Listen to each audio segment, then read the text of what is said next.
I want to tell you today about the National Seed Strategy, and I'm Maggie Gaddis, the Executive Director of the Colorado Native Plant Society. This presentation is based on several reports that have come out, and these links I'll put in the chat at the end of the talk. So what you're going to find is that I've taken language directly from the reports. The strategy, vision, and mission is the right seed in the right place at the right time. And the mission is to ensure the availability of genetically appropriate seed to restore viable and productive plant communities and sustainable ecosystems.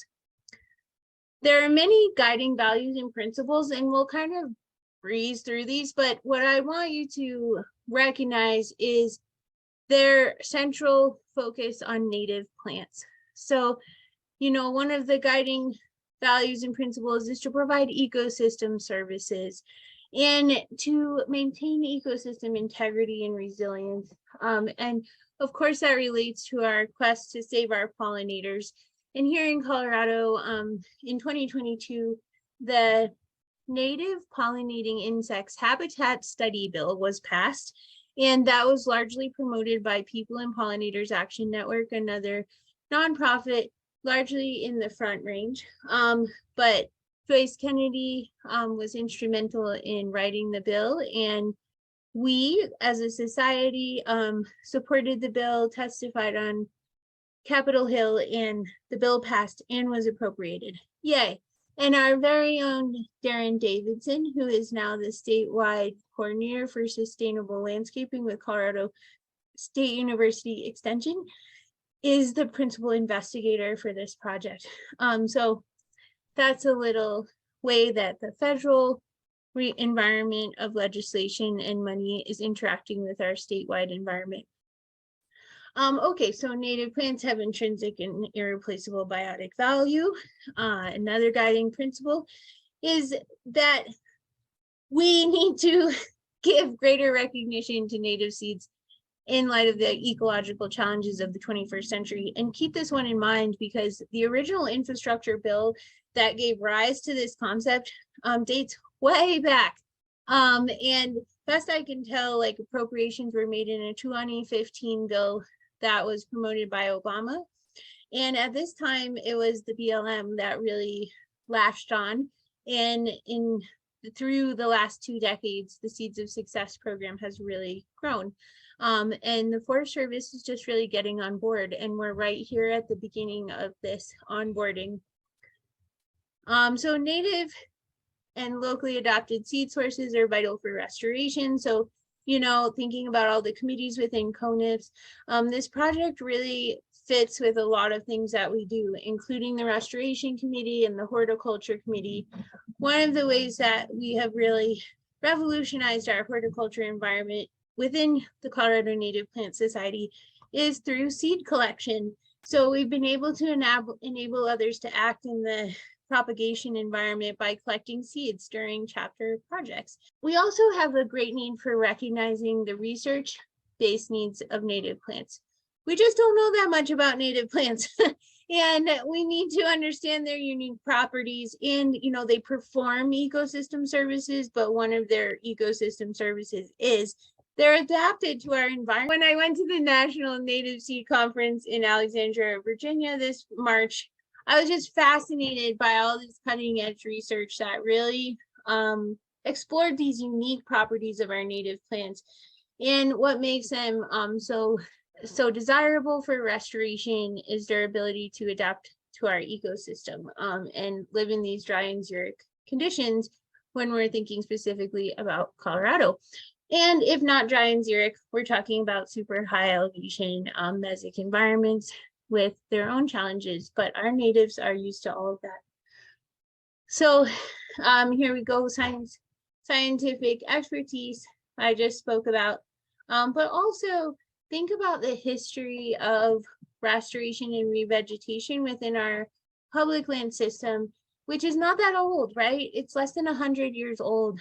And so if you think about the mid-20th century as being like the start of public lands in America and environmental legislation, what we find is that, I am of long time and in invasion ecologist. I used to study Russian olive. And so, you know, I always struggled with this concept of what is a weed, and like that weeds are bad, right? Weeds aren't bad. They just have certain advantages over our natives. But then this is the piece that I really just had an epiphany about last year.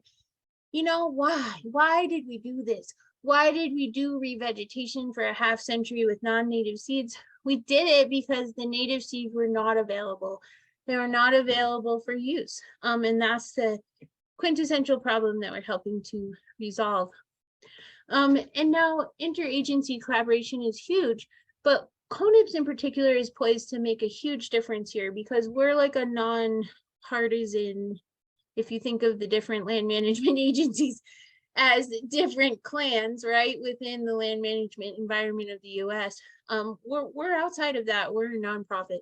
And so already in this first 6 to 8 months that we've been involved in this project, we have really helped with this collaboration and communication piece because, as I mentioned, the BLM has been at it with the Seeds of Success program for 20 years.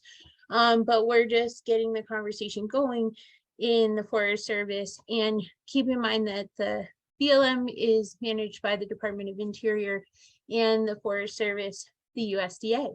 And so we have a whole tiered system, and it breaks apart pretty early in that, right? So when our land managing agencies divide into Interior or USDA, that makes a huge difference in how the land is managed.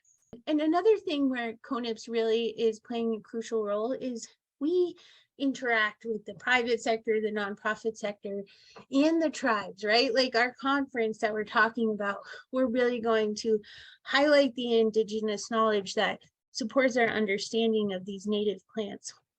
And, you know, another thing that dating way back, when the conference was in Fort Collins, I gave this talk, and in 2019, I just gave this talk a bunch of times. It was just my talk. And it was called Botany and Eco-Cities, Restoring Ecosystem Services to Urban Spaces. And the basic punchline of the talk was, we need to restore the native seed bank, right? In a post-agricultural environment, the native seeds are not there. We've been managing the lands with non-native species for grazing for a long time. And so now the critical shortage of native plant materials, as I was just talking about, really this became national news after the extensive fires of 1999 and 2000. And at this time, Congress directed the BLM and the Forest Service to facilitate the development of long-term programming. And so the Forest Service and the BLM established the Native Plant Restoration Program and the Native Plant Materials Development Program. We are leading the charge in Region 2 with Colorado Native Natural Heritage Program and the Forest Service to develop the Native Plant Materials Program for Region 2. The strategy is for rehabilitation and restoration, and it's really about a more coordinated approach. And we want to build a framework for actively working with the private sector. So like, for example, in Region 1, seed increase activities occur with like a contractor, a person who holds a contract, and it's the Coeur d'Alene Nursery. And so I think that's how that private sector piece looks, translating this language. And the ultimate goal here is to make ourselves more resilient and prepared, right? Large scale disturbances are one of the major factors that we expect to see with climate change, but without these native seeds, we don't have a really solid way to act. And so in the interim, what we find is that in bare ground, right, all over our rangelands, and most of Region 2 is rangeland. It's the states to the east of us and Wyoming to the north. When you have disturbed rangeland, right, you have a vector for invasive species introduction. We find some of our agricultural species are invasive, but also just that bare ground invites new colonization. We want to be aware of that. So when it gets down to the actual language that drove the National Seed Strategy forwards in this direction, It came from Secretarial Order number 3336, Rangeland Fire Prevention in 2015. So keep in mind, we're looking back in time here quite a bit. To the extent practicable, utilize locally adapted seeds and native plant materials appropriate to the location, conditions, and management objectives for vegetation management and restoration activities, including strategic sourcing for acquiring, storing, and utilizing genetically appropriate seeds and other plant materials native to the sagebrush steppe ecosystem. So this is like back in the time of all the Great Basin fires, right? So that was the real driving force, the activation energy. But these are some other pieces of legislation that have contributed over time to this movement. The strategy recognizes the importance of healthy native plant communities and that they create habitat for animals. Another thing we see in our public lands management system, we have different legislations, different appropriations that give rise to jobs within the land management environment. So like, for example, I wanted to be a Forest Service botanist since basically as long as I can remember. The first person who ever took me on a wildflower hike is actually a CONIPS member, Nancy Redner, and she was a Forest Service botanist. But when Nancy retired, she was replaced by a GIS specialist, and then the GIS specialists were replaced by visitor information specialists. And now, hallelujah, we are back to the botanist. Rachel and many others are being hired all over Region 2, and many of them have rich careers within the BLM. And so, thank you.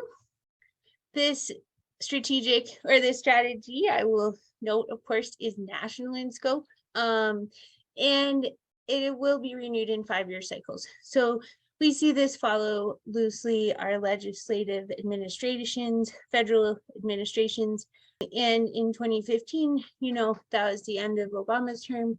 Then we had a sunset for most of the Trump administration. And then in 2022, Biden signed into law the largest infrastructure law in American history, which is really where this whole thing is coming from. One thing to note of importance is like nothing about this development of the National Native Seed Strategy and Plant Materials Program relates to rare plants, which is another thing that we do within CONIPS, right? We are working on rare plant monitoring with CNHP, but that is a different project. Another thing is we're not doing anything with regard to permits that end up like in a commercial environment, right? So we're not working with commercial timber species, nor any like natural resource extraction or exploration, or any kind of grazing. So the products and collaborations will help our land managers to select appropriate seeds. So one thing that is apparent to me watching all these wonderful people get hired is that part of the GS system in the government is like you move through the ranks, right? And the promotion follows like your GS level, but it doesn't follow your sense of place, right? So when we get these great people, a lot of times they have rich careers in other places. And so they're becoming experts on the Colorado ecology, but they really need our help to make that leap because they have been raised up in other ecosystems. So within the National Seed Strategy, there are 4 goals. And I just want to breeze through these, but I want to point out like what goals I think we're interacting with most heavily. So right now with CNHP and the Forest Service, we're working on goal 1. We're deciding what seeds should we collect. And this has been going on for over 6 months. And we, use many databases like FEIS and Plants Database and SciNet to identify what seeds would be appropriate for our seed zones and start to think about which species we should collect. Oops. And so you see some of these objectives here. Whenever you see genetically appropriate seeds for the macro scale environment that we're talking about, like we're really talking about localized seed, right? There's big blue stem way east by the Mississippi River. But if we're going to use big blue stem here in Colorado, hopefully we will collect it from here in region 2. So it's genetically appropriate. We're not hugely involved in goal 2 right now, but this is kind of like the next chapter, right? So once we have collected some seeds, we'll be able to start doing research on their viability, germination rates, etc. So goal 2, we're not actively participating in right now, but during the National Native Seed Conference in Alexandria in March, we heard from lots of investigators who were really exploring the science of native plants. But keep in mind that every study, can't handle all the species. So every study, every research question could literally be repeated across all the species or across all the seed zones. So goal 2 has huge potential. Goal 3, to develop tools that enable managers to make informed decisions. And that's that database that we're working on right now with CNHP. Once we have it finalized, CNHP will develop a website where land managers will be able to describe their site and their restoration needs and, go through a deductive process to reduce the species and decide, select species. These species would be appropriate for this context. And this stage of it isn't really involving a lot of CONIPS volunteers or members, but one key player here has been our intern, Elizabeth Rose, who has helped to develop the special considerations and site characteristics associated with this species database. And finally, goal 4, to develop strategies for internal and external communication. So as I was saying before, I already see in this partnership that what CONIPS really has to offer is this communication strategy, right? We already have over 2,000 members. We already do a good job of communicating to people all over the state. And so we're working to do that and moving even beyond the state.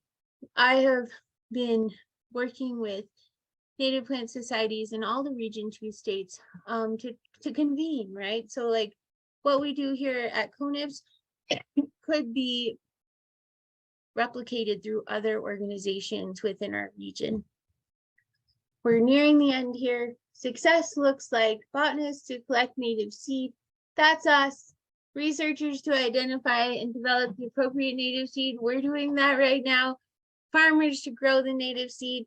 We are not actively participating in this, but there is a lot of conversation going on in the background about the next step, right? Once we have the seed, how do you go from seed to seed increase? And we heard from region 2 and region 1 and region 6 to see how they've explored that. And usually it involves contracting with a nursery to increase the seed through growing operations. We also are looking to develop storage facilities to supply native seeds. And finally, success looks like restoration ecologists who know how to put the right seed in the right place at the right time. And so thank you very much. Remind you of the vision and mission. We are all now part of this beautiful process